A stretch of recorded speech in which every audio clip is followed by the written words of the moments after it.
Shalom sahabat-sahabat firman kehidupan yang terkasih. Kiranya saudara semua tetap kuat di dalam iman percaya kepada Allah yang kita sembah di dalam nama Tuhan Yesus Kristus. Kuatkanlah lutut yang lemah dan tangan yang goyah.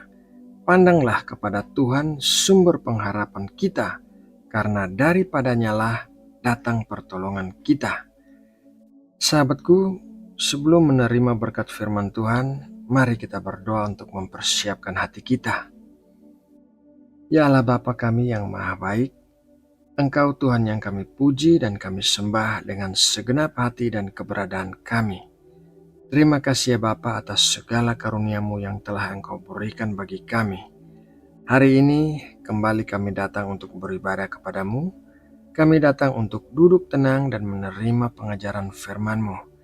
Kami percaya setiap orang yang datang kepadamu dengan lapar dan haus akan kebenaran-Mu, pasti akan Engkau puaskan. Terima kasih ya Bapa, di dalam nama Tuhan Yesus Kristus, kami berdoa dan mengucap syukur. Amin. Sahabat firman kehidupan yang dikasihi Allah, setiap hari orang memiliki kekhawatiran. Betul bukan?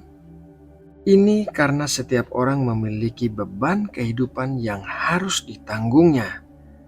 Bukan hanya kita, tetapi Rasul Paulus, seorang rasul yang menulis sebagian besar kitab Perjanjian Baru pun memiliki beban kehidupan yang harus ditanggungnya. Mari kita membaca apa yang ditulisnya dalam 2 Korintus 11 ayat 27-28. Aku banyak berjeri lelah dan bekerja berat. Kerap kali aku tidak tidur. Aku lapar dan dahaga.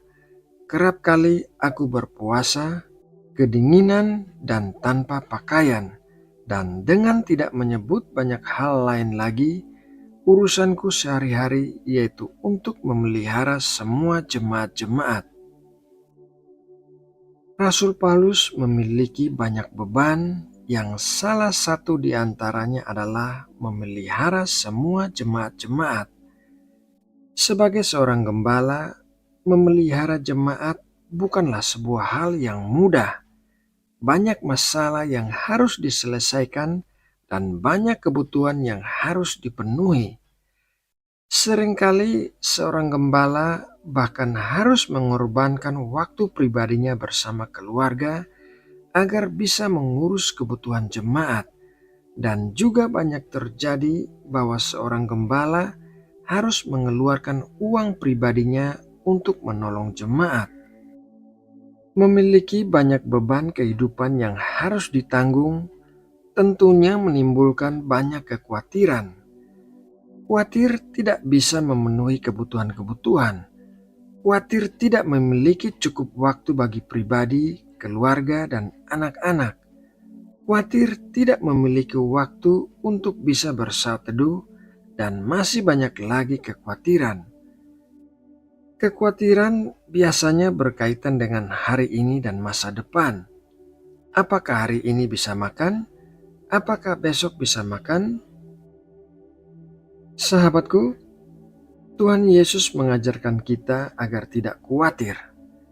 Mari kita baca Matius 6 ayat 31-34. Sebab itu, janganlah kamu khawatir dan berkata, apakah yang akan kami makan? Apakah yang akan kami minum? Apakah yang akan kami pakai? Semua itu dicari bangsa-bangsa yang tidak mengenal Allah. Akan tetapi, Bapamu yang di sorga tahu bahwa kamu memerlukan semuanya itu. Tetapi carilah dahulu kerajaan Allah dan kebenarannya, maka semuanya itu akan ditambahkan kepadamu. Sebab itu, janganlah kamu khawatir akan hari besok, karena hari besok mempunyai kesusahannya sendiri. Kesusahan sehari cukuplah untuk sehari. Kita memiliki Allah yang mengerti semua kebutuhan kita. Kita memiliki Allah yang ingin kita terbebas dari rasa khawatir, karena kita bisa mengandalkan Dia sebagai Bapa yang baik. Kekhawatiran tidak akan bisa mengubah masalah-masalah kita menjadi lebih baik. Malahan kekhawatiran bisa membuat pikiran dan tubuh kita menjadi sakit. Dan jalan keluar yang diberikan Allah kepada kita agar tidak khawatir adalah dengan menyerahkan seluruh kekhawatiran kita kepada Allah. Pemazmur menuliskan hal ini dan dikutip juga oleh Rasul Petrus. Mari kita membaca kedua ayat tersebut. Mazmur 55 ayat 23, serahkanlah khawatirmu kepada Tuhan, maka Ia akan memelihara engkau. Tidak untuk selama-lamanya dibiarkannya orang benar itu goyah. 1 Petrus 5 ayat 7, serahkanlah juga kekhawatiranmu kepadanya, sebab Ia yang memelihara kamu. Sahabat-sahabat firman kehidupan yang dikasihi Allah, saudara mungkin berpikir, mudah saja berkata untuk menyerahkan kekhawatiran kepada Allah, tapi kan masalah masih tetap ada dan harus diselesaikan. Memang betul bahwa masalah masih tetap ada. Akan tetapi ada dua hal yang terjadi saat kita menyerahkan kekhawatiran kita kepada Allah. Yaitu hal yang pertama, Allah akan campur tangan mengurus masalah itu. Menyerahkan kekhawatiran kita kepada Allah berarti mengundang campur tangan Allah dalam masalah yang sedang kita hadapi, dan pengharapan kepada Allah pasti tidak akan mengecewakan karena Allah akan campur tangan dalam mengurus masalah itu. Hal yang kedua yaitu mendapatkan kekuatan baru. Saat kita sedang mengurus masalah-masalah kita, maka kita menggunakan kekuatan kita sendiri untuk menanggung semua beban.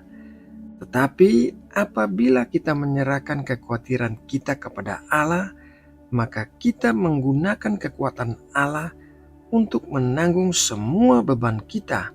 Dan karena Allah adalah Maha Kuasa, maka kekuatannya tidak terbatas.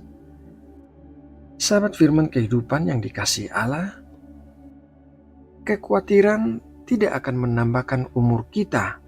Malahan sebaliknya, hal itu akan memperpendek umur kita karena bisa menimbulkan penyakit-penyakit dalam tubuh kita. Oleh karena itu, serahkanlah kekhawatiran kita kepada Allah seperti yang dikatakan oleh firman-Nya. Nah sahabatku, demikianlah renungan firman Tuhan hari ini. Mari kita berdoa. Ya Tuhan, terima kasih buat renungan firman-Mu hari ini. Kami mau belajar untuk tidak khawatir dan menyerahkan semua kekhawatiran kami kepadamu karena kami mempercayai-Mu. Kami mengundang campur tangan-Mu dalam setiap permasalahan kami, sehingga kami menggunakan kekuatan-Mu untuk menanggung beban kami. Terima kasih ya Bapa buat kasih dan kebaikan-Mu yang begitu besar bagi kami. Dalam nama Tuhan Yesus Kristus, kami berdoa dan mengucap syukur. Amin.